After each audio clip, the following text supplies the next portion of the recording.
룻기는 성경 66권 가운데 매우 독특한 책입니다. 룻기를 읽고 묵상하면서 몇 가지 중요하고 또 의미 있는 내용들이 계속해서 제게 무엇이라 말하는 것 같아서 이 말씀을 함께 나누고 싶었습니다.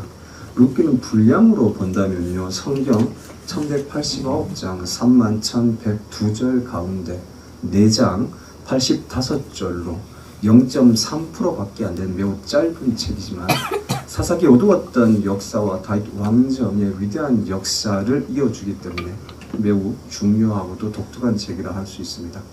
사사기의 마지막 절은요, 그때에 이스라엘에 왕이 없으므로 사람이 자기의 소견에 옳은 대로 행하였더라입니다.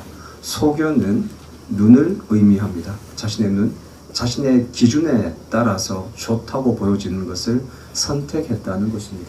사사시대에는 왕이 아니라 사사들이 다스리던 시대로 종교적으로 매우 암울했던 시대였습니다. 때문에 이스라엘 백성들은 마지막 사사였던 사무엘에게 왕을 요구했고, 사무엘은 사울을 초대 왕으로 세웠으나 실패하고 이어 다윗을 왕으로 삼았습니다. 그리고 다윗의 후손을 통해서 메시아인 예수님이 탄생하게 되어집니다. 이처럼 이러한 중요한 시점에 여러분, 룻의 아들은 다윗의 할아버지인 오벳이고, 결국 룻이 없었다면 다윗도 없었다고 할 수 있을 것입니다. 때문에 룻은 모압 출신의 여성임에도 불구하고 구약 성경의 중요한 자리를 차지하고 있고 예수님의 족보에 나온 여성이 되었습니다. 오늘 함께 읽었던 본문을 통해서 회복을 기대하는 사람들을 향한 룻기의 메시지를 함께 나누어 보려고 합니다. 본문의 시간적인 배경은요, 사사시대입니다.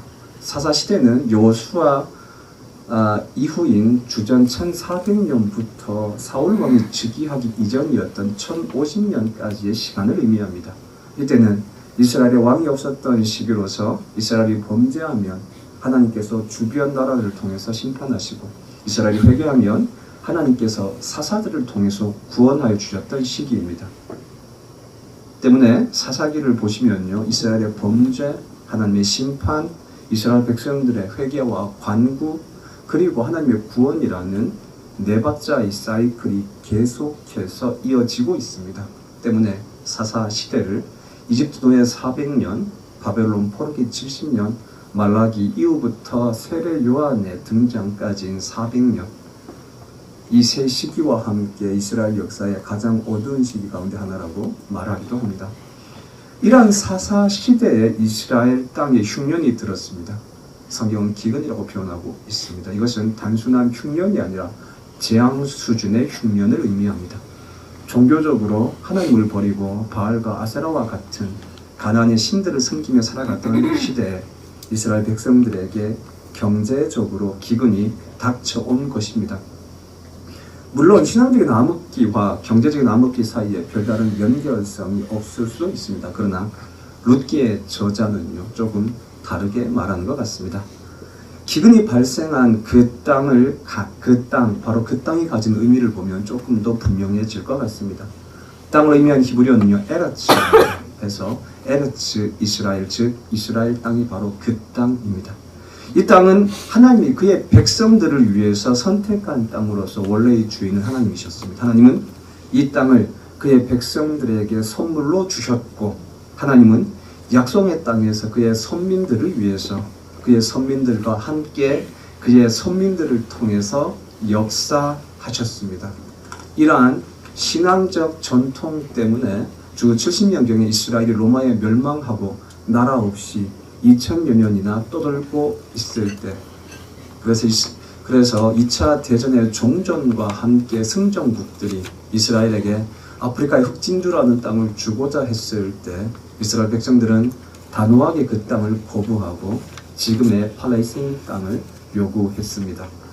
자신들에게 주어진 기업이, 약속의 땅이 바로 팔레스타인 땅이었기 때문에 그렇습니다.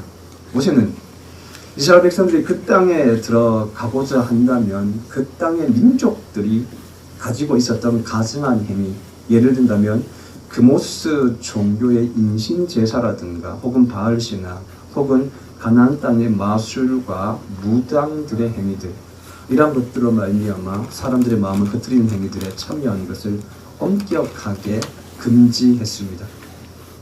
모세는 하나님께서 가나안의 토착 민족들을 가나안에서 쫓아내고 이스라엘 백성들에게 그 땅을 주신 이유가 바로 그들의 이러한 가증한 행위들 때문이라고 말했습니다. 그렇다면 여러분, 하나님과의 바른 관계가 팔레스타인 땅에서 풍요로운 삶을 누릴 수 있는 그러한 가장 적절한 방법이 되어진다라고 하는 것입니다. 여러분, 생각해 보면 종교적으로 타락하게 되어지면 경제적으로 기근이 이어진다는 것은 어쩌면 당연한 결과일 수 있습니다. 이스라엘 백성들 입장에서 본다면 농경사회 가운데 가장 중요한 것은 비였습니다. 이스라엘은 1년에 2차례 있어진 우기에 비가 내려야만 농사를 지을 수 있었습니다. 범죄한 상태로 번성하는 것은 축복이라고 할 수 없을 것입니다. 사사기에 의하면 이스라엘 백성들이 범죄했을 때마다 하나님은 주변의 나라들을 통해서 이스라엘 백성들을 심판하셨습니다. 바알 신앙이 열심이던 엘리야 시대에는 3년 6개월 동안이나 가뭄이 있었습니다. 이렇게 본다면 역사의 중심 하나님께서 이스라엘이 범죄한 순간마다 기근을 통해서 이스라엘 백성들을 권고하셨다라고 하는 것은 분명한 사실처럼 보입니다. 또한 하나님의 말씀이 기준이 되어져서 만들어지는 세상은요, 레위기에 의하면 고아와 과부 그리고 나그네로 대표되어지는 가난한 사람들을 돌보는 공동체인 동시에 정의가 올바로 선 세상이라고 할 수 있습니다. 여러분, 그렇다면 신앙이 바로 설수록 그들이 살아가는 세상은요, 아름답고 풍요로울 수밖에 없을 것입니다. 이 점에서 사사시대에 기근이 있어졌다 하고 하는 말씀은 그 기근의 원인이 신앙적인 타락에 있었다라고 할 수도 있을 것입니다. 이러한 시대 본문의 주인공은요, 엘리멜렉 가족입니다. 엘리멜렉에게는요, 나옴이라는 아내와 말론과 기론이라는 아들이 있었습니다. 기근을 만났던 엘리멜렉은 위기를 극복하기 위해서 환경적으로 또 풍요로웠던 땅인 모압으로의 이민을 결심합니다. 모압 땅은 지리적으로 사해 혹은 여메라 불리우는 바다의 동쪽 지역으로 오늘날 요르단 지역입니다. 이 지역이 모압 땅으로 불리우는 이유는요, 아브라함의 조카 롯이 낳았던 아들인 모압과 베나미 가운데 모압이 정착하여 살면서 민족을 이루었던 땅이기 때문에 그렇습니다. 그리고 이런 모압 민족의 신은요, 불의 신 혹은 전쟁의 신으로 불리어졌던 그모스입니다. 중요한 종교적인 행위로는 인신제사가 있었습니다. 모세가 그렇게 주의를 주었던 바로 그 종교가 바로 이 지역의 종교이기도 합니다. 고대 사회는 모든 면에 있어서 종교의 영향을 받았던 사회입니다. 때문에 어떤 지역에 뿌리를 내리고 산다고 하는 것은 그 지역의 종교적 영향을 받아들이고 그 종교와 함께 산다라는 것을 의미합니다. 모압은 이스라엘 백성들이 출애굽할 때 모압을 다스리던 아모리 왕 시온이 이스라엘 백성들이 모압 땅을 통과하는 것을 거부했었습니다. 모압 왕 발락은요, 발람을 시켜서 이스라엘 백성들을 저주하고자 했습니다. 그러나 이 모든 일이 실패하자 이스라엘 백성들이 모압의 여성들과 음행하도록 유혹했던 지역입니다. 이렇게 본다면 모압은 자신들의 목표를 이루기 위해서 기꺼이 인신제사를 드리고 다른 민족을 저주하거나 혹은 심지어 범죄하게 하거나 부패하도록 만드는 민족이었습니다. 때문에 모압은 하나님의 총에 영원히 들어올 수 없는 저주를 받았던 민족이기도 합니다. 성경은 종종 모압을요, 좋은 환경과 연관해서 설명하기도 합니다. 모압은 소돔과 고모라가 위치해 있던 사해 바다 인근에 있었고, 롯은 아브람과 헤어지면서 보기에 좋았던 소돔과 고모라 땅을 선택했습니다. 그리고 얼마 지나지 않아 소돔과 고모라는 심판을 받게 되어졌습니다. 이 지역이 바로 모압 땅 인근입니다. 여러분, 그렇다면 모압은 단순히 지리적으로 모압 경계를 의미하는 것을 넘어서서 속임수와 범죄로 번영을 이루어가는 나라, 바로 이러한 나라를 상징한다고 할 수 있습니다. 엘리멜렉의 가족은 살아남기 위해서 이러한 나라로 이민을 선택한 것입니다. 사사기를 읽어보시면 이스라엘 백성들은요, 범죄했을 당시에 하나님께서 주변의 나라들을 통해서 심판하시면 그 어려움을 벗어나고자 하는 방법으로 부르짖음 곧 회개를 선택했습니다. 그러나 엘리멜렉의 가족은 이러한 신앙적인 방법이 아니라 더 좋은 환경을 기준으로 선택했습니다. 여러분, 그렇다면 엘리멜렉의 가족이 기근을 피해서 모압 땅으로 이민을 갔다라고 하는 것은 단순히 이주했다라는 것을 넘어서서 하나님을 떠났다라고 보아도 무방할 수 있을 것 같습니다. 하나님과 환경 사이에서 더 좋은 환경을 선택한 것입니다. 선택의 결과는 우리가 알고 있는 것처럼 매우 잔인했습니다. 암몬을 이민 간 후 얼마 지나지 않아 가장 엘리멜렉은 죽음을 맞이했습니다. 두 아들 말론과 기로는 오르바와 룻을 아내로 맞이했지만 10년 만에 낯선 타국 땅에서 죽고 말았습니다. 결국 엘리멜렉의 집안은 나오미, 오르바, 그리고 룻 이렇게 3명의 여성만이 과부로 남게 되었습니다. 더 좋은 환경에서 더 나은 삶을 꿈꾸며 떠났던 엘리멜렉의 선택은 10년 만에 파국을 맞이했습니다. 과부 셋이 모압 땅에서 살아가던 어느 날 나오미는 하나님께서 자기의 백성을 돌보셨다는 소식을 듣게 되어집니다. 이 돌보다라는 것을 의미한 히브리어 파카드는요, 방문하다 혹은 처벌하다라는 뜻도 있습니다. 기근이란 한편으로는 범죄한 이스라엘 백성들을 향한 처벌인 동시에 다른 한편으로는 하나님의 임재를 경험할 기회라는 것입니다. 죄를 통해서 번영을 이루고 불법을 통해서 그 번영을 유지해 간다면 그것은 축복이 아니라 재앙이 되어질 것입니다. 돌이킬 수 있는 기회를 잃어버리기 때문입니다. 때문에 악에 대한 처벌은요, 하나님의 돌보심이 되어집니다. 회개의 기회를 제공해 주기 때문입니다. 동시에 누군가를 돌보기 위해서는 반드시 그 사람을 방문해서 그 사람의 형편을 정확히 알아야만 합니다. 이것이 파카드, 하나님께서 자기의 백성을 돌보셨다는 것의 의미입니다. 하나님은 한 손에는 죄에 대한 심판을 들고 다른 한 손에는 기근을 이기게 하기 위한 양식을 들고 이스라엘 백성들을 방문하셨습니다. 이처럼 우리에게 주어진 모든 상황은 동전의 양면처럼 심판과 회복이라는 갈림길이 있습니다. 하나님은 심판의 상황에서 이스라엘 백성들이 부르짖었을 때 사사를 통해서 구원해 주셨습니다. 이러한 신앙의 전통은 예언자들에게도 이어졌습니다. 예언자들의 선포의 핵심은 회개하라라는 것이었습니다. 이대로 계속하여 하나님 앞에 범죄하게 되어진다면 하나님의 심판 앞에 설 수밖에 없으니 회개하고 돌이켜 하나님 앞으로 나아가라라고 하는 것입니다. 예언자들의 선포의 방점은 심판이 아니라 회개를 통한 회복에 있습니다. 비록 심판이 임박해 있지만 하나님께로 돌아가면 회복해 주시니 바로 그 갈림길에서 회복을 선택하고 하나님께로 돌아가자라고 하는 것입니다. 이웃 나라들의 앞제가 그러했듯 기근 역시 하나님의 심판인 동시에 회복을 향한 초대입니다. 범죄한 이스라엘 백성을 향한 하나님의 심판처럼 보이지만 이 기근은 결국 하나님의 임재를 준비하는 시간이 되어집니다. 이것이 파카드라는 단어가 가지고 있는 하나님의 돌보심입니다. 여러분, 그렇다면 문제를 해결하는 방법은 분명해집니다. 문제가 없는 환경으로 도망가는 것이 아니라 그 문제를 끌어안고 하나님께로 한 걸음 더 나아가는 것입니다.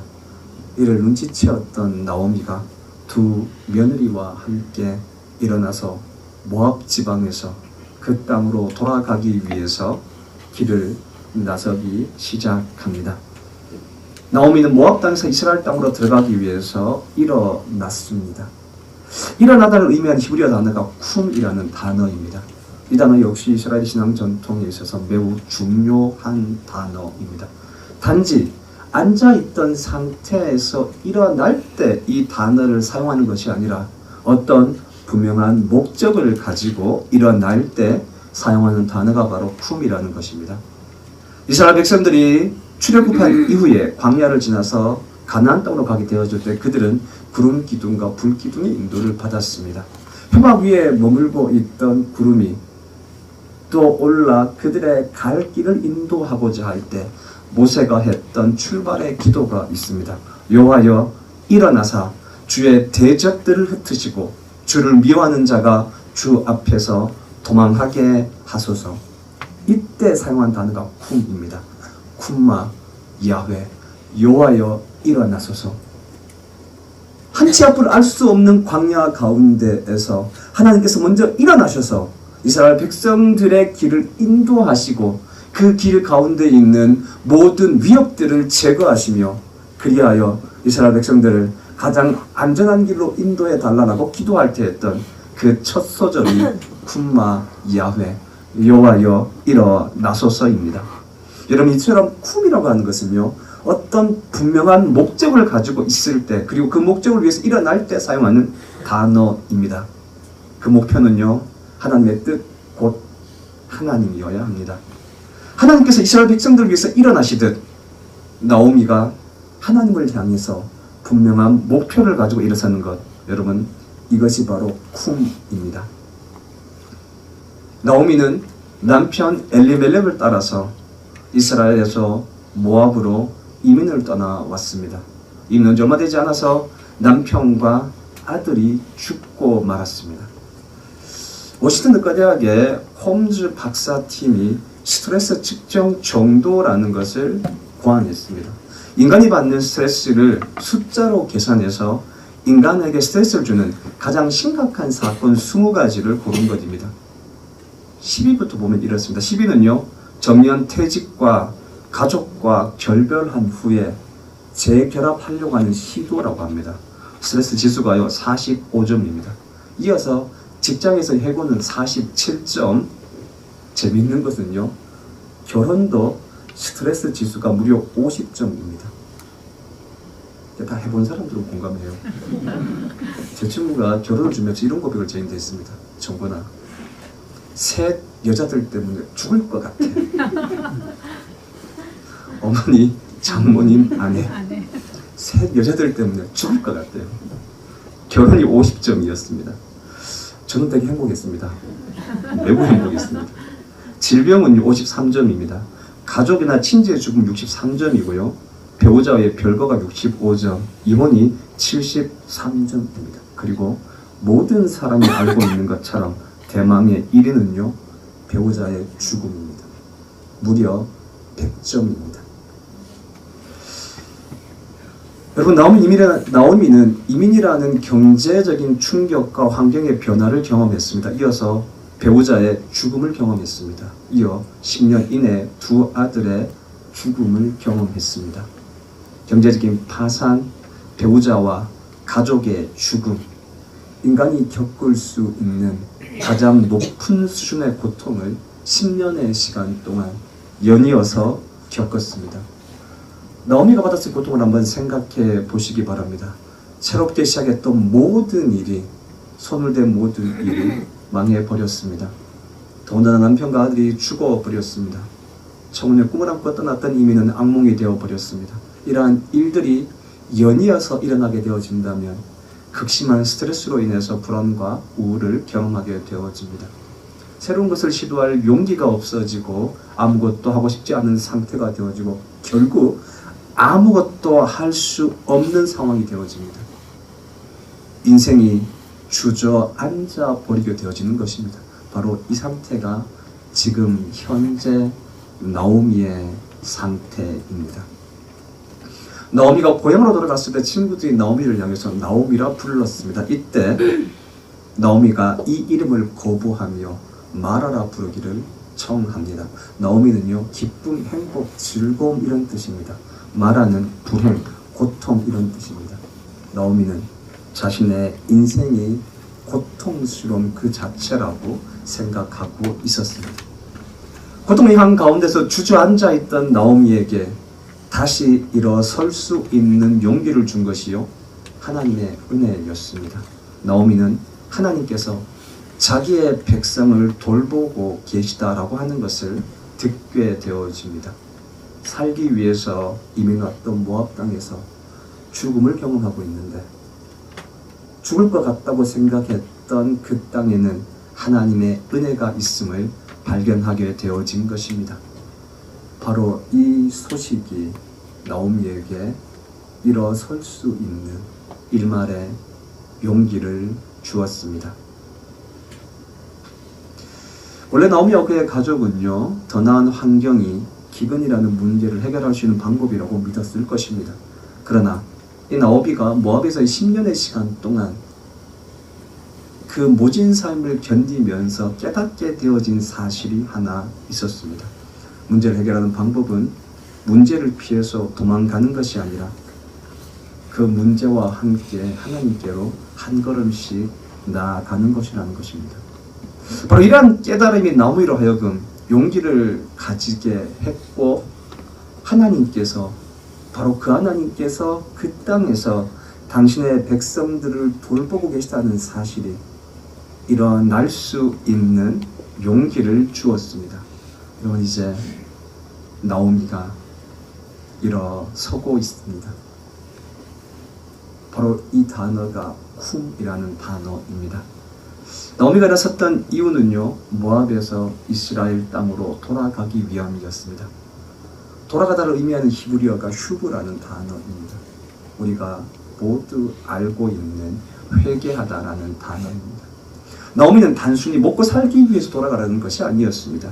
그녀는 잘못되어진 선택을 회개하고자, 그리하여 다시금 회복하고자 하나님께로 돌아가기 위해 일어섰고, 그 방법이 바로 슈브, 회개였습니다.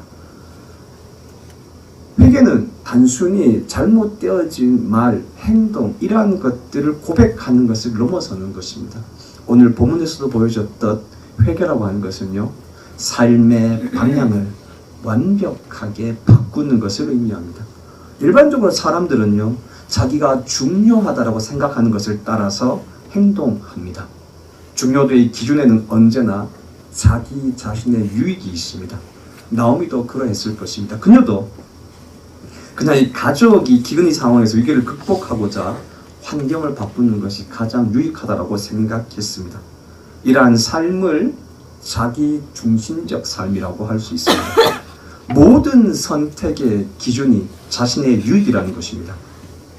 나오미 역시 자신에게 좋은 상황을 만들기 위해서 그러한 선택을, 약속의 땅을 버리고 더 좋은 환경을 선택해 버린 것이었습니다. 그런 나오미가 선택의 기준을 더 나은 환경이 아니라 하나님으로 바꾸고 있습니다.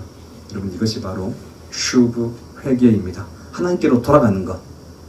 이 회개가 무엇인지 나오미의 처음 행동을 보면 보다 더 분명해집니다. 나오미는 먼저 자기 중심적 삶을 포기했습니다. 나오미가 이스라엘 땅으로 돌아가기에 앞서서 두 며느리를 향해서 한 말이 있습니다. 고향에 남아서 결혼하고 행복하게 살라는 것이었습니다. 여러분, 이스라엘에는 계대 결혼이라는 것이 있습니다. 남편이 자식이 없이 죽게 되어지면 남편의 이름으로 집안을 계속해서 유지하기 위해서 남편의 동생과 결혼하는 법입니다. 나오미에겐 두 아들이 있었는데 문제는 모두 죽어버렸다라고 하는 것입니다. 때문에 며느리들에게는 더 이상 결혼을 할 수 있는 가능성이 없습니다. 늙은 나오미 입장에서는 며느리가 둘이 함께 산다면 평안하고 안락한 노후가 보장되어질 수 있을 것입니다. 여러분, 그러나 나오미는 이미 과부로서의 삶이 어떤 것인지 경험해 보았습니다. 자신이 살았던 길고 어둡고 척박한 삶을 그의 두 며느리도 계속해서 살아야 하는 상황이었습니다. 바로 이러한 상황 가운데에서 나오미는 며느리들의 유익과 보다 나은 삶을 위해서 자신의 평안하고 안락한 삶을 내려놓습니다. 자기의 중심적인 삶에서 이웃과 가족을 위한 삶으로 바뀌어지게 되어진 것입니다. 여러분, 이것이 진정한 회개입니다. 단지 모압에서 이스라엘로 그들의 걸음의 위치를 바꾼 것 정도가 아니라 삶의 태도와 방법 자체를 바꾼 것, 이것이 회개라는 것입니다. 회개의 세례를 선포했던 세례요한의 가르침을 보면요, 그 의미가 보다도 분명할 것입니다. 요한이 요단강에서 회개의 세례를 선포하고 있을 때 많은 사람들이 와서 요한에게 물었습니다. 요한이요, 우리가 어떻게 하여야 합니까? 무리들 향해서 요한이 이렇게 말을 합니다. 2벌 옷이 있는 사람은 나누어 줄 것이고 먹을 것이 있는 사람도 그렇게 할 것이다. 소유형 인간에서, 소유형의 삶의 방법에서 나눔의 삶의 방법으로 삶의 태도를 바꾸라는 것이었습니다. 세리들을 향해서는요, 부과된 것 외에는 더 이상 받지 말라라고 이야기합니다. 불법에서 정의를 행하는 것으로 삶의 방법을 바꾸라는 것이었습니다. 군인들을 향해서는 강탈하지 말며 거짓으로 고발하지 말고 받는 급료를 족한 줄로 알라라고 했습니다. 권력을 합법적으로 공익을 위해서 사용하라는 것입니다. 바로 이러한 삶의 방법의 근본적인 변화가 회개입니다. 자기의 유익을 구하는 삶에서 이웃의 유익을 구하는 삶으로 자신의 기준에 유익하던 것을 선택하던 삶에서 하나님의 말씀을 따라서 선택하는 삶으로의 바꿈, 바로 이것이 회개라는 것입니다. 때문에 회개는 회복의 길이 되기도 합니다. 호세아 선지자는요, 오라 우리가 여호와께로 돌아가자. 여호와께서 우리를 찢으셨으나 도로 낫게 하실 것이요 우리를 치셨으나 싸매어 주실 것입니다. 이렇게 선포했습니다. 회개가 회복의 길이라는 것입니다. 나오미가 일어나 하나님께로 돌아가고자 삶의 방법을 바꾸었을 때, 회개의 길을 시작했을 때 룻기는 새로운 역사를 쓰기 시작합니다. 우리는 모두 더 나은 삶을 살기 위해 노력합니다. 그러나 최선의 노력이 언제나 최선의 결과를 만들지는 않습니다. 엘리멜렉 역시 기근이 몰아친 상황에서 가족을 돌보기 위해서 최선의 선택이다라고 생각하고 결정했을 것입니다. 다만 선택의 기준이 하나님이 아니라 환경이었다는 것이 문제였습니다. 자기 중심적 결정이었습니다. 이미 살펴봤던 것처럼 그 결과가 매우 잔인했습니다. 기근을 피해갔던 모압에서 인생의 기근을 만나고 그 기근의 한가운데에서 회복하기 위해서 나오미는 다시금 일어나 하나님께로 돌아오는 것을 결정했습니다. 더 나은 환경에서 하나님을 선택하는 것으로 삶의 방법을 바꾸는 것, 바로 이것이 회복의 출발이 되었습니다. 나오미의 삶이 웅변해 주는 것처럼 다시 일어나 하나님께로 돌아가 봅시다. 그래서 회복을 경험할 수 있는 한 주간, 지금까지 그려보지 못했던 더 나은 삶을 기대해 볼 수 있는 한 주간이 되었으면 합니다. 오늘의 결단의 찬양은요, 다시 일어나입니다. 이 곡의 시작은 나는 내 마음에 복음이 흥했던 곳에서 다시 아버지를 만나고입니다. 복음이 흥했던 곳, 아마도 하나님을 가장 따뜻하게 만났던 순간이었을 것입니다. 작다 생각했던 그의 부르심, 다시 나를 회복케 하시네. 작다 생각했던 그의 부르심, 내 마음과 기대, 충분하지 않다고 생각되어진 오늘의 삶.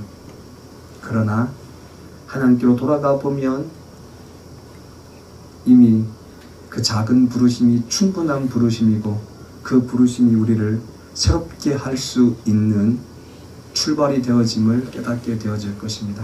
여러분, 누구에게나 다시 일어나고 싶은 순간이 있지 않습니까? 하나님께서 여전히 은혜를 베풀고 계심을 기억하고 그 하나님의 은혜로 다시금 일어나서 걸음을 떼어 봅시다. 오늘 이 찬양과 함께 다시 일어설 수 있는 힘이 우리 모두에게 있었으면 합니다.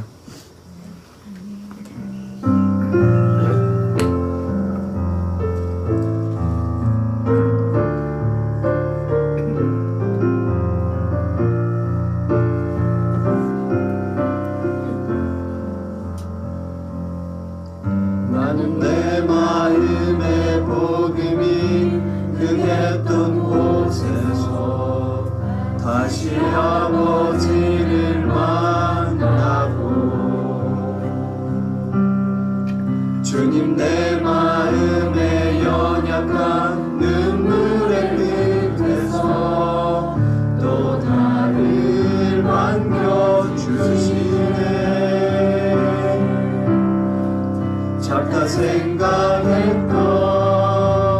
그의 그릇이 다시 나를 회복해 하시네.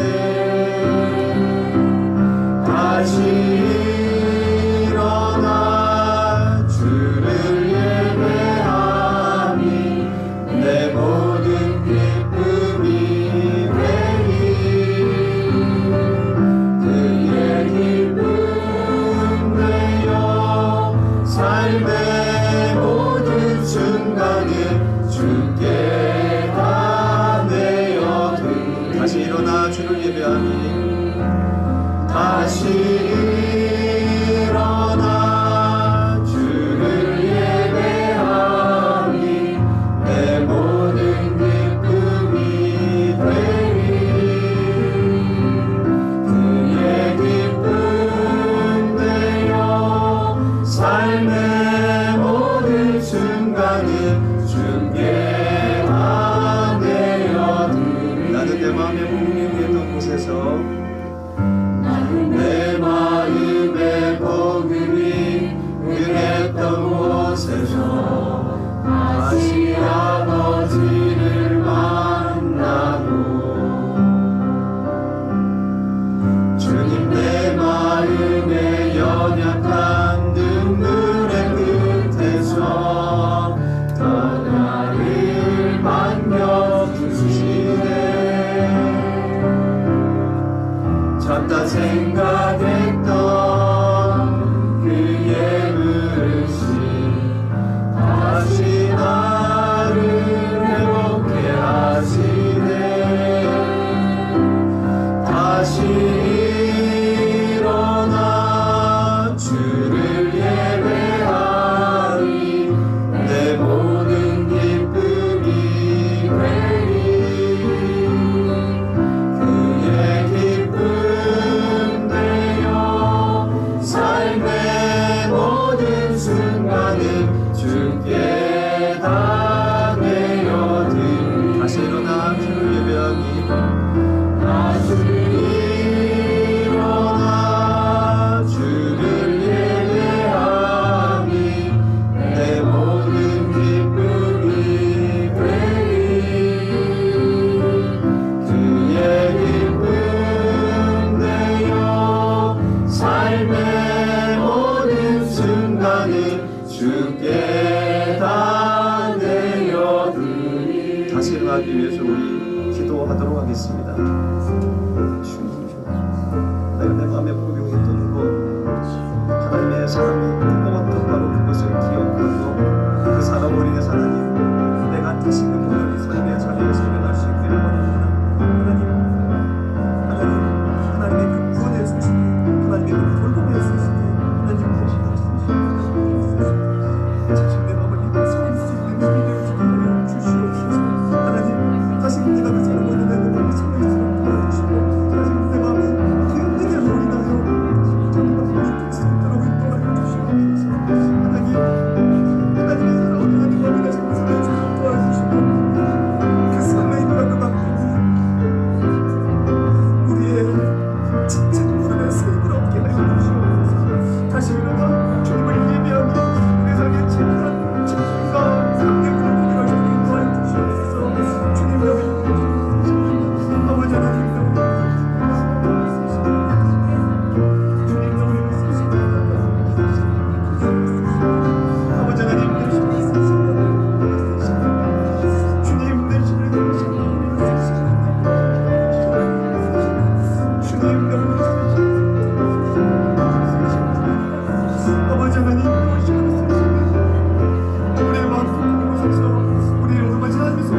일어나게 하여 주시고 우리를 돌보고 계신 하나님의 손길을 경험케 하여 주시옵소서.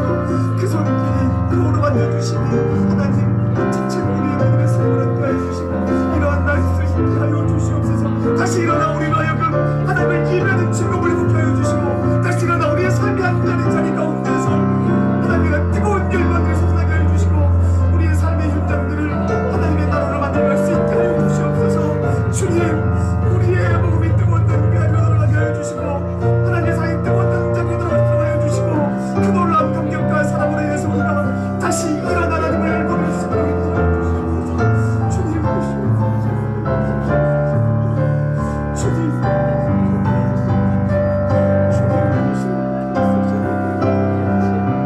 우리의 마음을 그 돌보신